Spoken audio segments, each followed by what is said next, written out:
செங்கல்பட்டு மாவட்டம் ஒட்டியம்பாக்கம் ஊராட்சி அடங்கிய அரசன் காலனி பகுதியில் அருள்மிகு பெரிய நாயகி உடனுரை கல்யாண பசுபதீஸ்வரர் திருக்கோவில் 7ஆம் ஆண்டு தைப்பூச தெப்ப திருவிழா, பௌர்ணமி கிரிவலம் மற்றும் தைப்பூச தெப்ப திருவிழா விமர்சையாக நடைபெற்றது.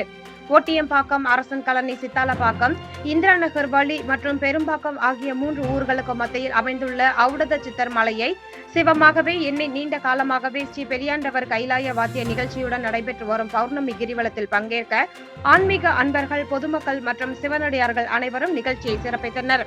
மேலும் தமிழகம் முழுவதும் மற்றும் அனைத்து பக்த கோடிகள் கலந்து கொண்டு விழாவினை சிறப்பித்தனர். சிவாய எதிலும் சிவாய யாதும் சிவாய யாவும் சிவாய உடலும்